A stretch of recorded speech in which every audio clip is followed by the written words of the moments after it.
Sir মোৰ কথাটো হ'ল যে মৰগীয়া বানচ যে দিছে তাৰ কাৰণে অসম চৰকাৰক ধন্যবাদ জনাইছোঁ আমাৰ কৰ্মচাৰীসকলক কিন্তু মৰগীয়া বানচ দিব লাগে জানুৱাৰী মাহৰ পৰা গতিকে অসমৰ সকলো কৰ্মচাৰী মৰগীয়া বানচ জানুৱাৰী মাহৰ পৰা দিব লাগে বুলি মই আমাৰ ৰাইজৰ দলৰ তৰফৰ পৰা প্ৰস্তাৱ দিছোঁ আৰু মই আশা কৰোঁ যে আমাৰ সকলো বিৰোধী দলেও সাপোৰ্ট আছে না নাই বিৰোধী দলৰ সকলোৰে জানুৱাৰী মাহৰ পৰা দিব লাগে আৰু লগতে মই ভাবো যে শাসক দলেও সাপোৰ্ট দিব লাগে প্ৰশ্ন কোৱেশ্চন প্লিজ মোৰ প্ৰশ্নটো হ'ল যে মৰগীয়া বানচ স্যাৰ শেষ কৰি ভোটিং নহয় হয় মৰগীয়া বানচ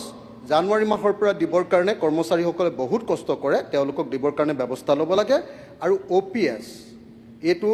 ফাঁকিবাজি মাৰিছে ইয়াতে যে 1 ফেব্ৰুৱাৰী 2005 আগৰখিনিক দিব আগৰখিনি এনে পায়েই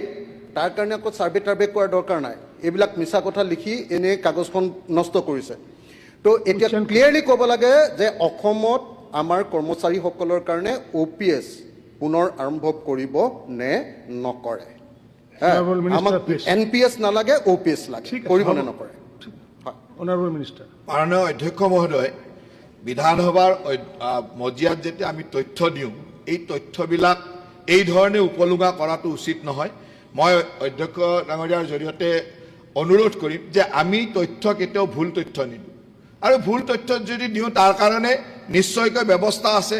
আপুনি সেই ব্যৱস্থালৈ যাব কিন্তু বিধানসভাৰ মজিয়াখনক এনেকেদৰে উপলুঙা টাইপ কথা নক'ব আৰু মই ভাবোঁ যে ভগৱানে তেওঁ সুমতি দিয়ক এইবিলাকৰ যাতে সুমতি আহে কাৰণ এতিয়া যি পৰিৱেশ দেখিছোঁ ভগৱানে সুমতি দিয়াৰ বাহিৰে আৰু মই একো দেখা নাই মই ভগৱানৰ ওচৰত প্ৰাৰ্থনা জনাইছোঁ যে ভগৱানে তেওঁ সুমতি দিয়ক যাতে আৰু তেওঁ যেনেকে চৰকাৰক দিব কয় তেওঁৰ যিকেইটা ব্যৱসায়িক প্ৰতিষ্ঠান আছে অৰ্কিড পাৰ্কৰ পৰা আদি যাতে আমাৰ ৰাইজেও এনেকুৱা মন্ত্ৰীক শিক্ষা দিব লাগে নে নাই সেইকাৰণে এনেকুৱা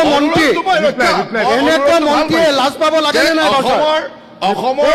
কৰ্মচাৰীসকলৰ কাৰণে তেওঁ অনুৰোধ কৰিছে ধন্যবাদ জনাইছোঁ কিন্তু সমানে নিজৰ ক্ষেত্ৰত সুন্দৰভাৱে থাকক যে তেওঁ গৈ নিজৰ যাতে ৰাইজক সেই ধৰণৰ মৰমখিনি দিয়ে Question number 125. Question number Zakaria Ahmed. Question কেটা যাব দিও উপস্থাপন করা হয়েছে Zakaria Ahmed.